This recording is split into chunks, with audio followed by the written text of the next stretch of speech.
And the judge that temporarily stepped out, Chirian, if you will remain standing. Yes. This is Chirian Koshi. He's the director of development at NFL. Round of applause. And our fourth judge, we have Stephen Bouchard from the Harvard Debate Council. Okay, so we are going to start off right off the bat with our middle school Lincoln Douglas division. So our contestants are, for our judges, we have from Yongin Taedok Middle School, we have Eungyul Bae. Come on up on the stage. And from SIS, we have Jennifer Lim. Come on up on the stage. Stephen Bouchard is actually going to do a coin flip for you guys to decide the side. So before we sit down, Stephen. Who would like to call Tails? It is tails. Okay. So SIS, affirmative? SIS is affirmative? Yongin Taedok. Okay. So Yongin Taedok Eungyul Bae will be affirmative. And SIS. No. And from SIS, Jennifer Lim will be negative. You guys can take your seats.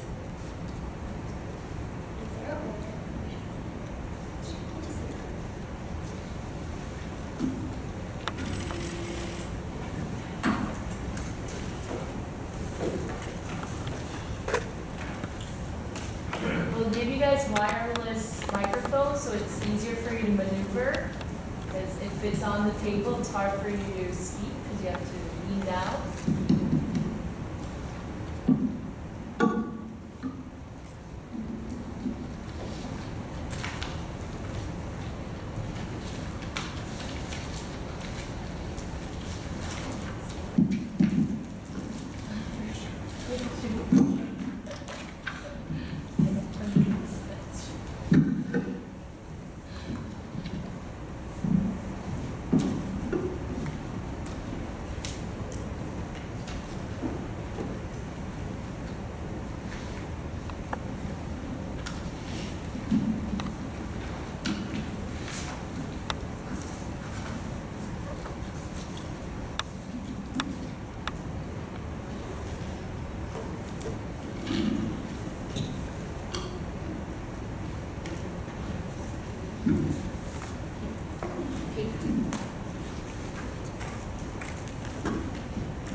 Okay, while our debaters are getting set up, briefly I'm going to read you the resolution.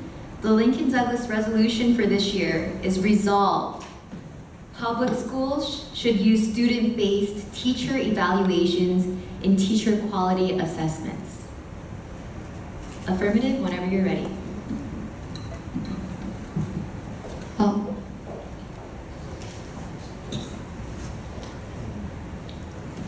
Before starting the timer, I would first like to thank our judges, especially the judges who came from the United States all the way here to judge this debate. And also I would like to thank the rest of the judges for spending their precious weekend here to judge this debate. And also I would like to thank my team, coaches, and captain for helping me prepare for this debate, especially for Mr. Choi, the head coach, whose birthday is today, and I like to try my best for him. We love you, Mr. Choi, even though he's not here. And with that, I would like to start with my speech.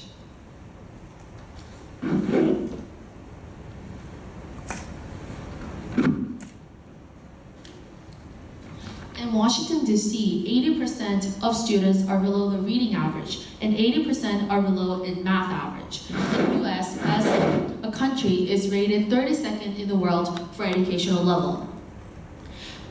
And for these reasons, we believe that the status quo is flawed, and we believe that public schools should use student-based teacher evaluations in teacher quality assessments to solve the problems in the status quo. But since I've clarified our stance, I would like to move on to defining the terms. 1. Public schools. According to Oxford Dictionary, public schools are schools supported by public funds. To clarify, the age group is ranging from kindergarten to college. Now moving to the second definition, teacher quality. According to the National Center for Teacher Effectiveness, Harvard University Ronald L. Ferguson said that teacher quality is defined as containing the 7 C's, which are care, control, clarify, challenge, captivate, confer, and consolidate. With that's clear, I would like to introduce and justify my value. My value for this round is utilitarianism in education, which I define as the highest quality of education for the largest number of people. Here, quality education is defined by UNICEF as processes through which trained teachers use child-centered teaching approaches in well-managed classrooms and schools and skillful assessment to facilitate learning and reduce disparities. And for the criterion for this value is social contract between the government and students, because governments have the duty to provide students their fundamental right of receiving education. And since providing highest quality of education will result in happiness and a brighter future for the recipients, this leads to John Stuart Mill's famous utilitarianism. Now I'd like to introduce my contentions. Contention 1, student evaluation is necessary. Contention 2, student evaluation solves problems at the status quo. Moving on to contention 1, subpoint A, student status quo observations done by administrators are not adequate. Teacher quality was determined by observation conducted by principal and research by organization TNTP published in Widget Effect showed that most of the evaluations said that all teachers are rated good or great. Less than 1% of teachers receive unsatisfactory ratings, and 2, poor performance goes unaddressed. Half of the districts have not dismissed a single tenured teacher for the past 5 years. Moving on to subpoint B, student-based teacher evaluation is reliable. According to the Bill and Melinda Gates Foundation, they have evaluated the use of student surveys in 2,519 classrooms in 7 urban school districts and found that the average student knows effective teaching when he or she experiences it. Also, the MET research had the exact same result, and the New York Times research had the same result as well. Going to subpoint C, student-based evaluation causes students to be self-motivated. A report issued by the Advocates of Children of New York showed that engaging students as active participants in teacher evaluations has the power to teach them democratic principles, empower and motivate them towards academic achievement, and show them that their voices and unique perspective in the educational system are important and valued. Now going to subpoint D, that student-based teacher evaluation is effective in improving students' academic achievements. According to Ryan Walsh of Vanderbilt University showed that student surveys at various levels were valid and reliable teacher evaluation measures. And Stanford University economist Eric Anushek showed that removing even the lowest 5% of performance could boost on the overall student achievement substantially. Now going to my contention 2, solves problems in the status quo. Subpoint A, teacher tenure protects ineffective teachers. According to Catherine Stevens from Columbia University 2013, said that recent reforms aside, bad educations have a lock on their jobs. Even attempting to get a state to dismiss a teacher is prohibitively expensive and burdensome.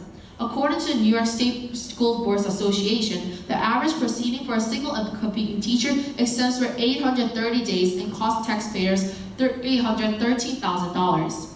Over a 10-year period, Stevens studied that just 12 of the New York City teachers, of whom there are 75,000 at any given time, were dismissed for incompetent teaching.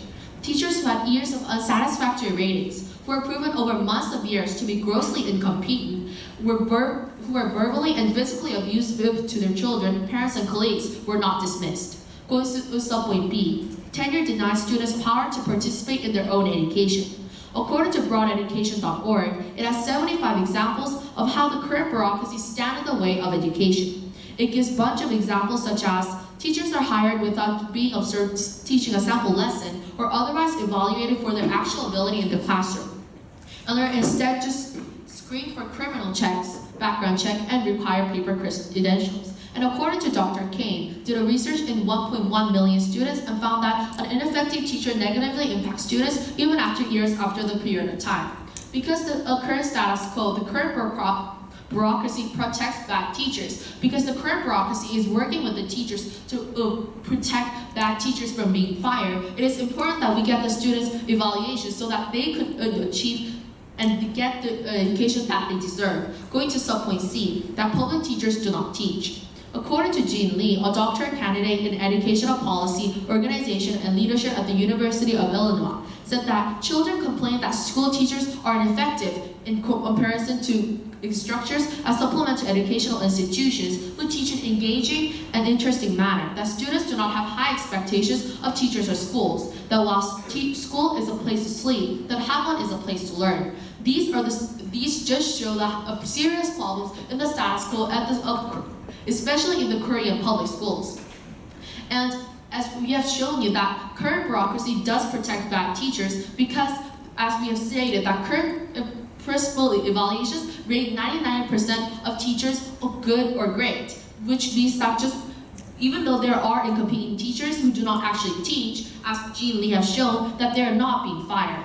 And we believe that in order to give students the fundamental right that they deserve, that to provide them the education, to fulfill the duty of a government, we need student-based teacher evaluations to improve the quality of students' education. For these reasons, I urge you to vote for pro. Thank you.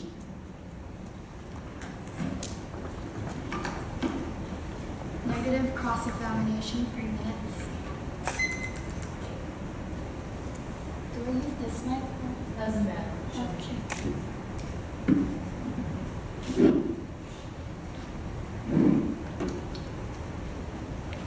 When you consider the fact that according to Stanford University, student feedback is not essential, don't you think that since teachers don't listen and student feedback is not essential, that we don't need student-based teacher evaluations? So you're saying that Stanford University said that student evaluation is unnecessary? Yes. Stanford University has many researchers that exactly prove that student evaluations are effective, reliable, and measurable systems of measuring the teacher quality.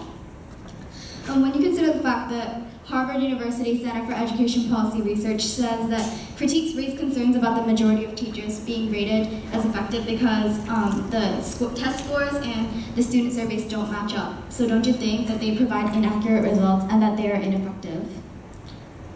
So are you saying that test scores and surveys do not match up? Yeah. Can you provide me the exact evidence or how much they do not match up? Harvard University Center for Education Policy Research said that critiques raise concerns about the majority of teachers being rated as effective compared to the persistently low levels of student achievement. And this means that the scores don't match up, thus proving that student-based teacher evaluations are inaccurate. Bill and Melinda Gates Foundation, MIT Research, and the New York Times research all state that student-based teacher evaluations are effective terms of evaluating teacher quality. When you consider the fact that according to Education Next, statistical volatility causes extremely unreliable results. So when statistical volatility causes unreliable results, don't you think that they're inaccurate and ineffective? So pardon, what do you say that student evaluations are? Statistical volatility causes very unreliable results. And since they're unreliable, don't you think that they're ineffective? As we have said, that those researchers all state that student-based evaluations are the most accurate terms of evaluating the teacher quality in the classroom. Well, I completely disagree because my evidences from Harvard and Stanford University say that student feedback is not essential and that they're inaccurate because the scores and the surveys don't match up. So don't you think that they're inaccurate and they're not effective? I believe that student-based teacher evaluation actually evaluate the teacher quality in the classroom, and I believe that at the performance in the student test scores might actually vary from other resources such as the economic quality of that area. We believe that while student-based teacher evaluation measure the quality of the teachers, I believe that student test scores might measure something else as well. May I have 1 minute prep time? Sure.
Yes.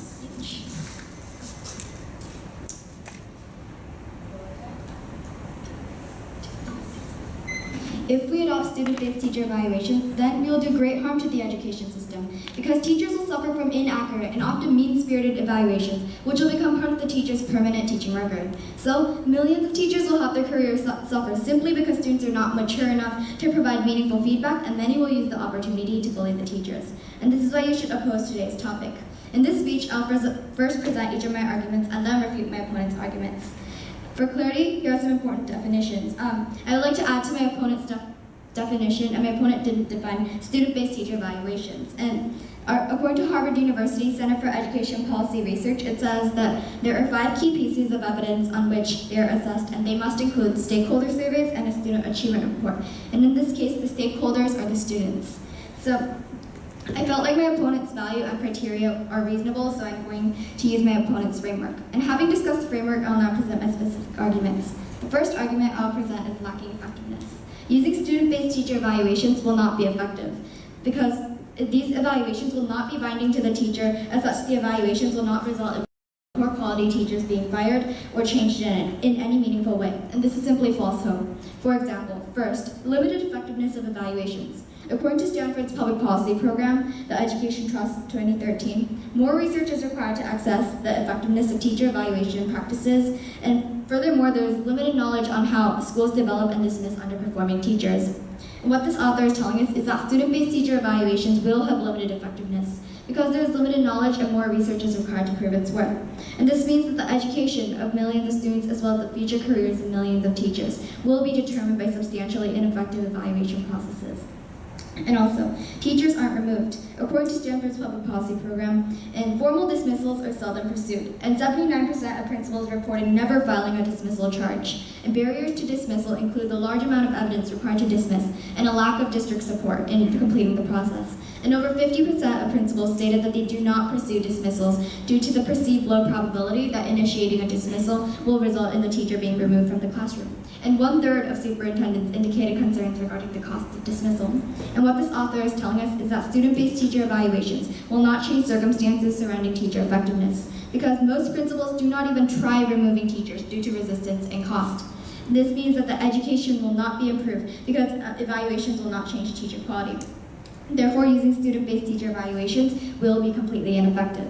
My next argument is about harming learning. And using student-based teacher evaluations will harm learning because teachers will teach to the test in order to try and raise the students' scores due to the high-stakes nature of not only the test itself, but the teacher's career as well.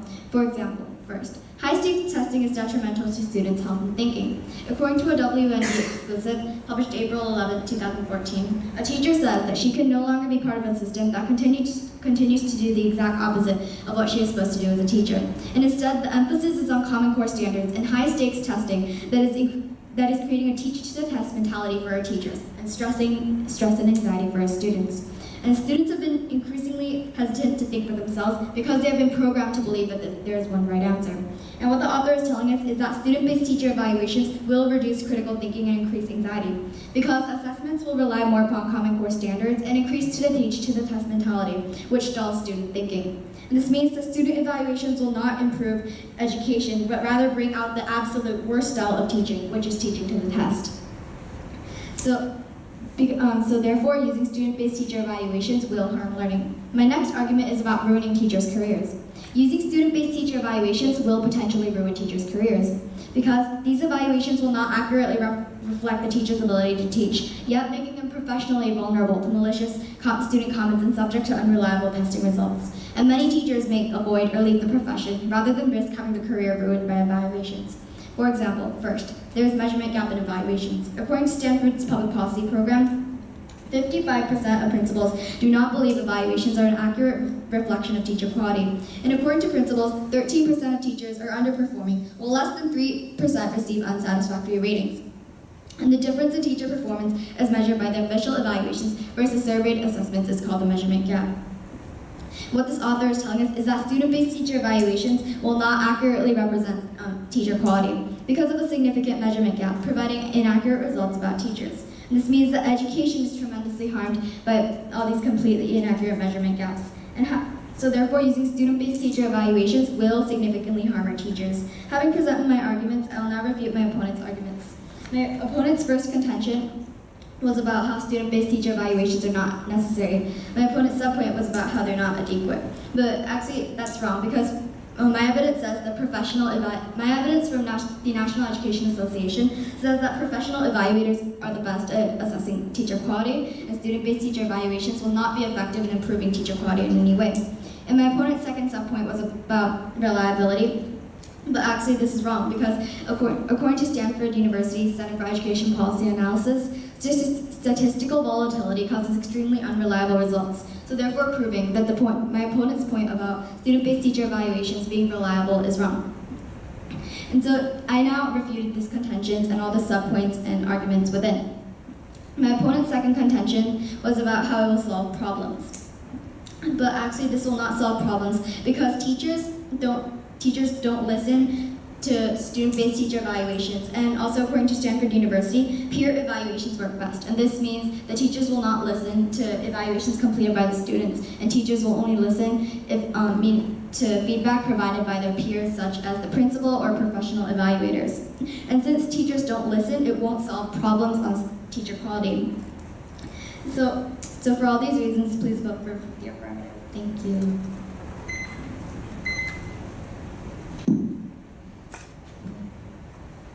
You need head cut? No? Whenever you're ready. Okay. Go ahead. Opponent ready?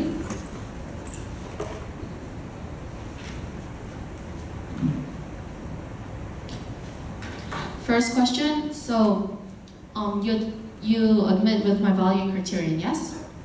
Yes, because I feel that since your value and criteria is reasonable and the negative side doesn't challenge the affirmative side's value unless the affirmative side's value is unreasonable. So I'm just going to go with your value.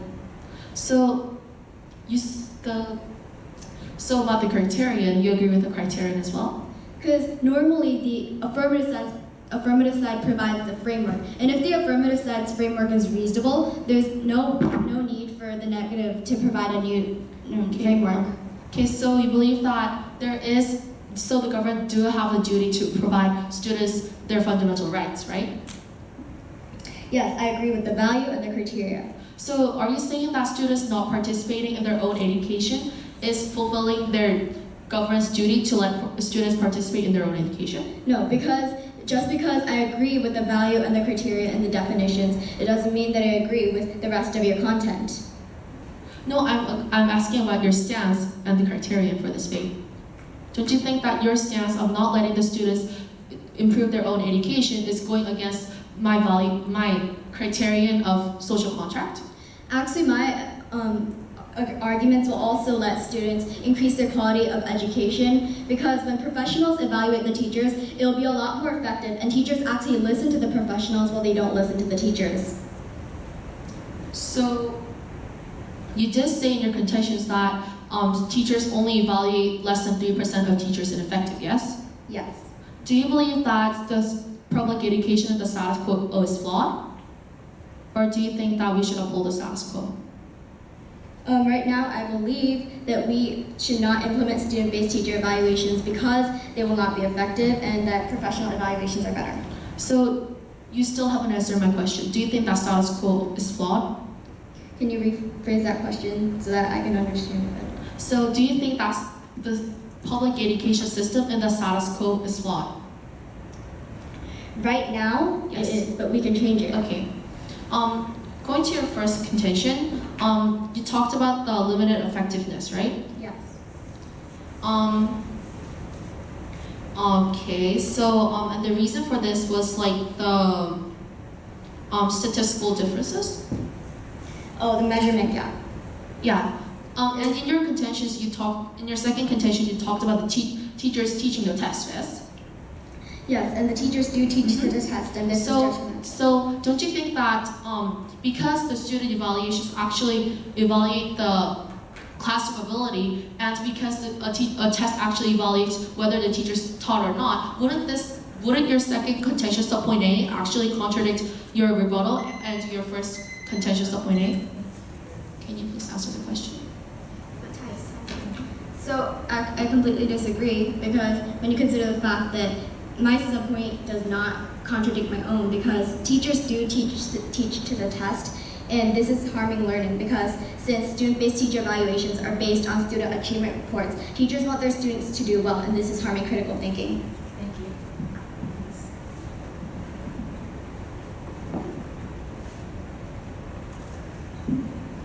2 minutes of prep time, please.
Okay, time.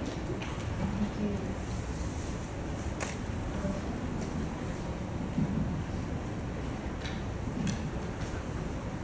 Okay. So first, I would like to go over my opponent's arguments, then go into defending my arguments. Now let's take a look at their arguments. Now take a look at their stance. They have admitted that the status quo is flawed, and since they have not provided an alternative, I'll think that they're saying that uphold the status quo. And since my opponent has actually agreed to my criterion of social contract, that duty of the government and the rights for the students, their stance of not doing anything whilst they admitted that the status quo is flawed is going directly against the criterion of fulfilling the government's duty and giving the students their fundamental rights, and actually going against my value as well, because of course, upholding the status quo where the status quo is flawed is going to harm education.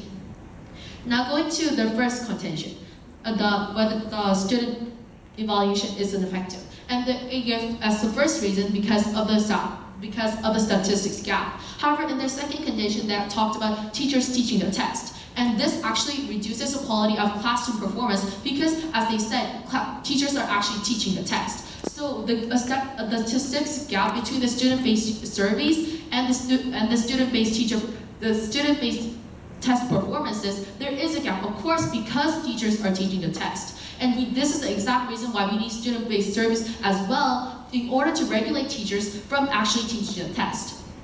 And we believe their first subpoint of contention 1 and their first subpoint of contention 2 actually contradict each other, or actually rather that, or support our stance. And going to their second subpoint that teachers aren't dismissed,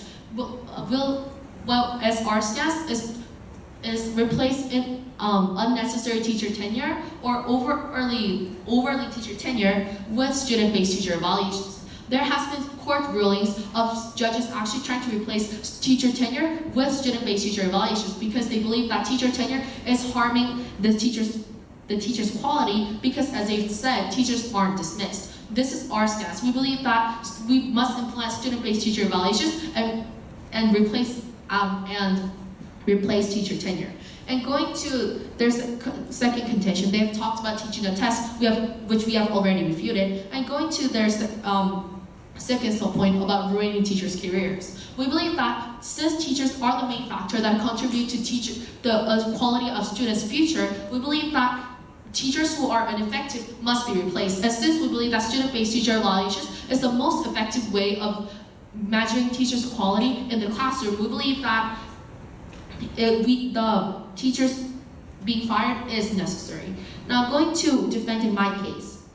The negative has made attacks on my first contention by saying that, first subpoint A, which is that the status quo is flawed, by saying that principals actually are the best evaluators. However, they have stated in Crossfire that they do agree that status quo is flawed, which means that their rebuttal does not stand. And going to subpoint B, they have talked about the statistic differences. We have already refuted to this because the teachers are teaching the test. This is why the statistics gap happened, and this is exactly why we need the student-based surveys. And they have actually made no attack against our subpoint C and subpoint D. And since silence is compliance, we'll take it that they agreed to our subpoint C and D, which is that students are motivated, that there are student academic achievements, which are the biggest outcomes of student-based teacher evaluations. Going to contention 2, they have talked about they refuted my subpoint A by saying, which is about the teacher tenure, by saying that teachers don't actually listen. This actually supports our case because we're saying replace unnecessary teacher tenure with student-based evaluations. Their rebuttal actually just provides us evidence of exactly why we need student-based teacher evaluations. And because they have made no attack against our subpoint B and C, we'll take it that because silence is compliance, they agreed to our subpoints. We have 2 minutes. Sure.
During my opponent's speech, my opponent said that I did not refute her contentions or her subpoints inside her contention, but it clearly mentioned that since I refuted the contention itself, the subpoints are within the contention, so I technically did refute it.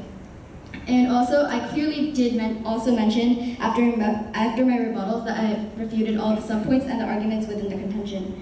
So it looks like my opponent, so I agreed to my opponent's value, and it looks like my opponent is taking it in the sense that I agreed to all her content, but actually I just agreed to the value because it was readable, and it's not because I agreed to her arguments.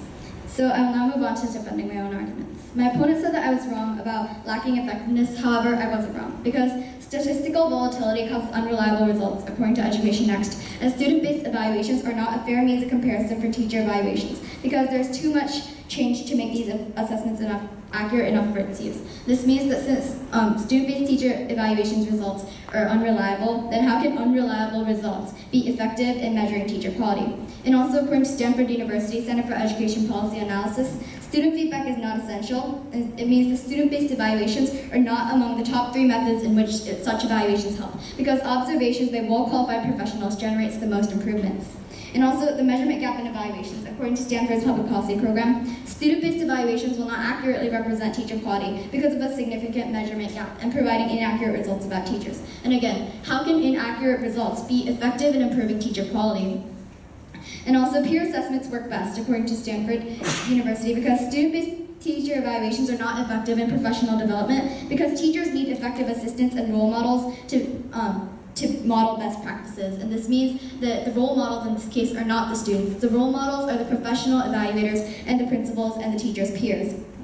And I think I won this argument because while my opponent's arguments do not enhance education, because student-based teacher evaluations will not help the situation, as I mentioned earlier, my argument will enhance education because student feedback is not essential and that peer assessments work best. And when teachers don't listen to these evaluations provided, then it won't be beneficial to the students. And this means the student-based teacher evaluations will not make things fair and are not effective for the students or teachers and will not enhance education for the students because it will not do anything about low-quality teachers. And my second argument was about harming learning. My opponent said that it was wrong, however, it wasn't, because WND exclusive says that a teacher quit because of Common Core, and student-based teacher evaluations will reduce critical thinking and increase anxiety because assessments will rely more upon Common Core standards and increase the teach-to-the-test mentality, which dulls student thinking. And also, according to Robert E. Slavin of Johns Hopkins University, student-based teacher evaluations are wasting valuable resources. And since student-based teacher evaluations are wasting valuable resources and wasting money, what good does it do to learning?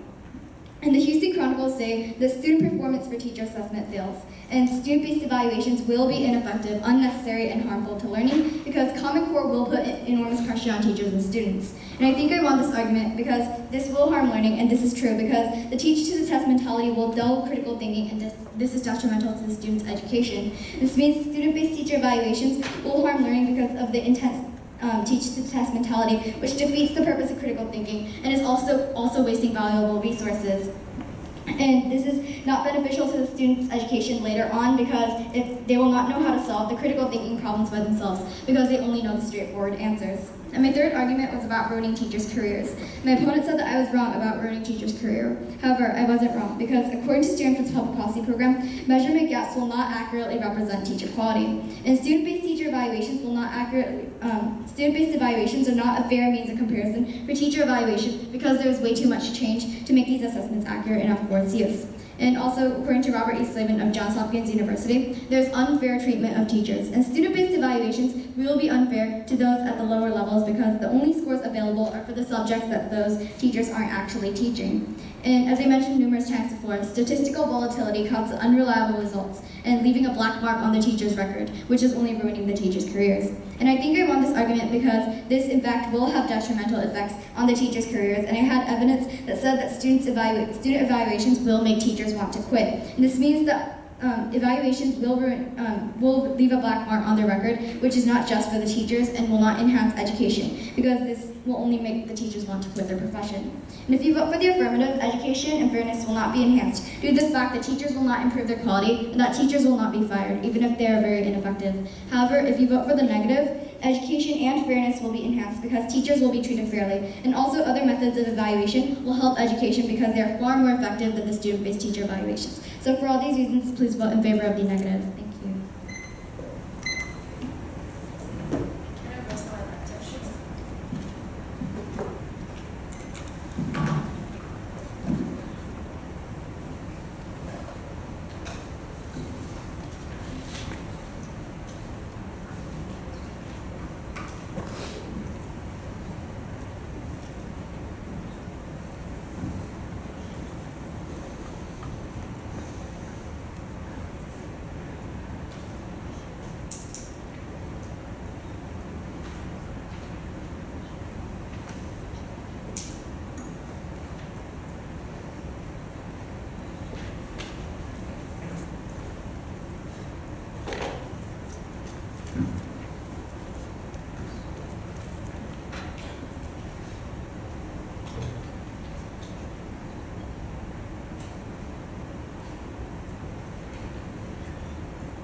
Judges, 7.7 million of our students are in a broken ship.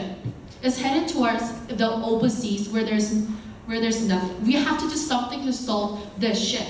Or else 7.7 million of our students are going down the drain, because governments have a duty to provide the students the best quality of education, and because students have the right to get those education, we believe that doing nothing, which is the Con's stance, is going directly against these values. Now I would like to further elaborate on how the affirmative should take this debate home. First, the stance. My opponent is saying do nothing about the current status quo, whilst they've actually admitted in our crossfire that status quo is flawed. They're saying that not provide the students their highest quality of education, which is directly going against our value, which they've admitted as the value for this round. Actually, they have had shifted stance. They have said they oppose status quo because they've provided an alternative. They said oppose status quo, but then they said that the status quo is flawed. But then, and also they said that principles are effective, whilst they admitted that principals ratings only rate less than 3% of teachers as ineffective. There's been countless shifts in stance, and we believe that cannot take this debate home because of their shifts in stance. And going to a contention going to the second reason why the pro should take this debate home, argumentation. The pro has made no attack against my subpoint B, subpoint C and D on my first contention, and subpoint B and C on my second contention. I believe that the opponent has to refute every single one of the subpoints successfully in order to defeat my contention. Since the negative have not been able to do that, I believe they lost in attacking our arguments. And also, they have not failed to prove how exactly their argument about teachers teaching the test and this gap in statistics don't contradict each other. However, they've just repeated their contention, which actually does not defend their arguments, or they have not proved that there is no contradiction. Therefore, they cannot win on the contention part. Now, I'd like to tell you a little story of mine. I go to a public school, and they show us movies for 2 weeks straight for 4 times a year, and they let us hear pop songs in class and throw parties all over and regularly in public education. We believe that this is flawed, and saying that students can't speak out for improving their own education is unfair and going directly against our rights as students. We believe to fulfill the social contract and to improve our own education, student-based teacher evaluation is necessary. And we believe this is the reason why you should propose it.